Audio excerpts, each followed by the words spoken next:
लेकिन नीतीश कुमार को जनता 20 बरस से ढोए जा रही है।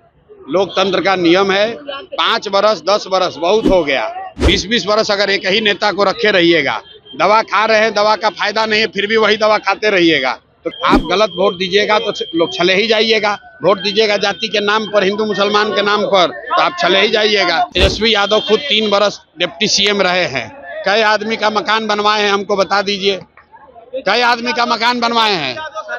नोरमा ग्रुप, जो सोचता है वो करता है। आपके अपने सपनों का आशियाना। प्रशांत किशोर ने जब से अपना रोल चेंज किया है तब से लगातार वो बिहार की राजनीति में एक बार फिर से मीडिया के फ्रेंडली बन गए हैं। लगातार मीडिया उनको कवर करना शुरू कर चुकी है और इससे पहले भी कवर करती थी, लेकिन अब जो बातें सामने आई है और जिस तरह की बातें वो कर रहे हैं उसको लेकर के बिहार की राजनीति में कहीं ना कहीं एक उथल पुथल मचने की संभावनाएं बढ़ती जा रही हैं। प्रशांत किशोर अभी सिवान के दौरा पर हैं। जैसा कि आपको जानकारी होगी कि प्रशांत किशोर ने जैसे ही उदय सिंह को पार्टी का राष्ट्रीय अध्यक्ष घोषित किया, उसके बाद से उन्होंने कहा कि वो पार्टी चलाएं ये लोग और वो चले अब जनता के बीच में, और जनता के बीच में उसी दूसरे दिन से वो निकल गए हैं। हस्ताक्षर यात्रा कर रहे हैं और इस यात्रा के दौरान उन्होंने कई ऐसी बातें कही हैं जिसका लगातार चर्चा चल रहा है। राजनीतिक गलियारे से लेकर के मीडिया जगत में खूब सुर्खियां बटोर रहे हैं प्रशांत किशोर अपने नए रोल में। प्रशांत किशोर सिवान के दरौली प्रखंड में जनसभा को संबोधित करने के बाद पत्रकारों से बातचीत करने के दौरान उन्होंने नेता प्रतिपक्ष तेजस्वी यादव और राजद के सबसे बड़े नेता लालू प्रसाद यादव को एक मैसेज भेजा है।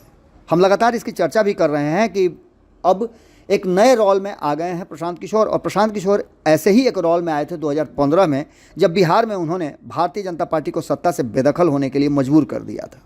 आपको बता दें कि प्रशांत किशोर एक बार फिर से अपने पुराने ढर्रे पर निकल पड़े हैं और रणनीति बनाना शुरू कर चुका है।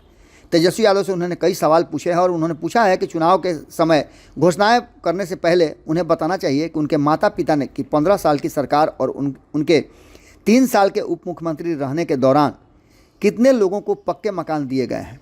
प्रशांत किशोर ने उदाहरण देते हुए बताया कि तेजस्वी यादव ने बिहार की सभी महिलाओं को 2500 रुपये प्रति माह देने की घोषणा की है, जिसकी लागत करीब 1,50,000 करोड़ रुपये है।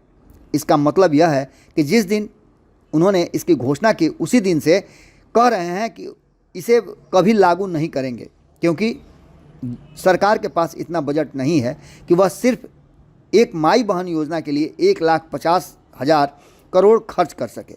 जेब में 100 रुपये हैं और ये लोग 150 रुपये खर्च करने की बात कर रहे हैं। इसलिए या तो वो खुद को मूर्ख समझ रहे हैं या जनता को मूर्ख बना रहे हैं।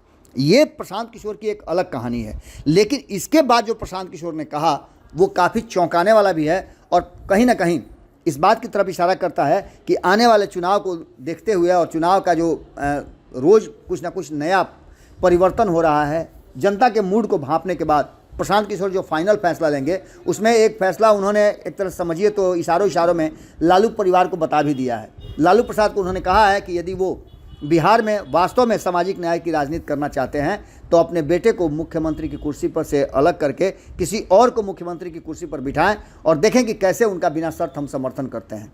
इन सारी बातों को लेकर के अब देखना दिलचस्प होगा कि आगे क्या कुछ निकलता है। प्रशांत किशोर रोज़ नई नई जो योजनाएं हैं, रणनीति है, उस पर फोकस कर रहे हैं और जनता के बीच जाकर के मीडिया के माध्यम से बिहार के लोगों को कुछ अलग ही बताने की कोशिश कर रहे हैं। परिवर्तन और तीसरा विकल्प पैदा करने की कोशिश में लगे प्रशांत किशोर कितना सफल होते हैं ये तो अलग बात है, लेकिन उनके बयानों को सुनिए और उससे आप भी अंदाज़ा लगाइए कि प्रशांत किशोर आखिर किस दिशा में बिहार की राजनीति को लेकर के जा रहे हैं। और अगर आपके पास कोई सवाल है तो कमेंट बॉक्स में ज़रूर लिखिएगा, उन सवालों को हम प्रशांत किशोर से ज़रूर पूछेंगे। सुनिए क्या कह रहे हैं प्रशांत किशोर।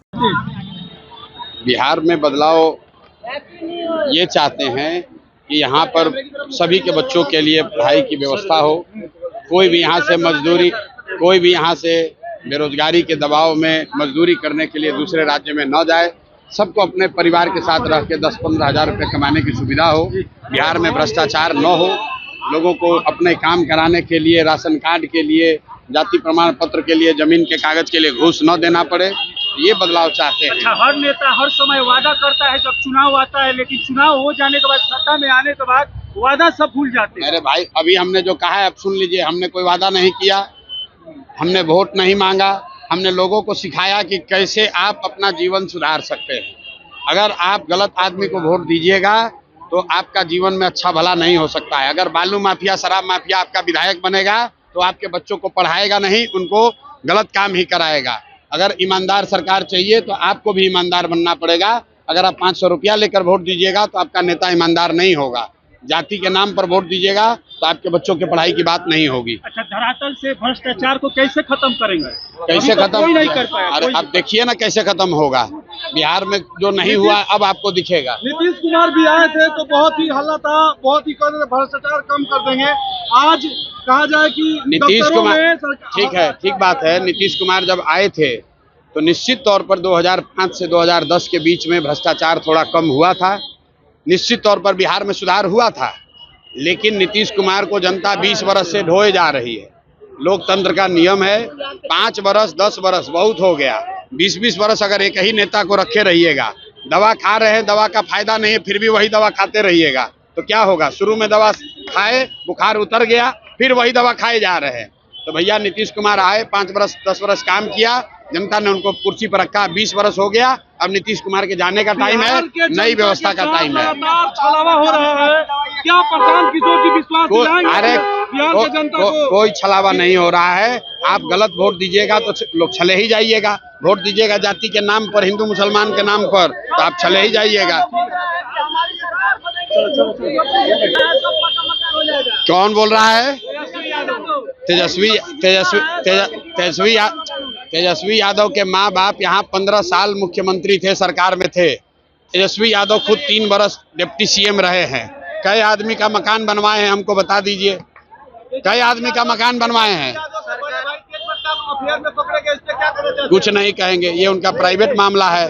वो अफेयर में पकड़े जाएं, शादी करते पकड़े जाएं, कुछ गलत करते पकड़े जाए, ये उनका मामला है, समाज का मामला है। हमको उसमें क्या बोलना है? आप बताइए। आप सुनिए, कोई लालू जी के लड़के क्या करते हैं अपने प्राइवेट जिंदगी में, उससे बिहार पर क्या असर पड़ने वाला है? बिहार की शिक्षा व्यवस्था कैसे सुधरेगी, इस पर बात होनी चाहिए। लालू जी का लड़का किससे शादी किया नहीं किया, ये समाज का विषय नहीं है। समाज का विषय ये है कि बिहार में शिक्षा कैसे होगी, रोजगार कैसे होगी। 40 लाख की सरकारी अस्पताल में दवाइयां एक्सपायर हो गई थी। क्या लाए हैं?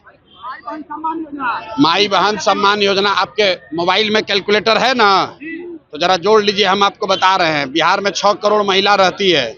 अगर माई बहन योजना के तहत 2,500 रुपया हर महिला को दीजिएगा तो साल भर में 1,50,000 करोड़ से ज्यादा रुपया चाहिए। बिहार सरकार का उतना बजटे नहीं है। तो ये आदमी मूर्ख है, या सब पूरा बिहार को मूर्ख बनाने का कोशिश कर रहा है। जब आपके जेब में 100 रुपया है तो आप 150 रुपया कैसे दे दीजिएगा? पनोरमा ग्रुप, जो सोचता है वो करता है। अगर ये वीडियो पसंद आई और वह बिहार के राजनीति और बिहारियत से सरोकार रखेनी तो सब्सक्राइब बटन दबा के चैनल के सब्सक्राइब कर ली। ओजे एगो घंटी बा, ओकरा बटन दबा देला से कुल सटीक और मारक खबर रुआ मुफ्त में मिल जाई।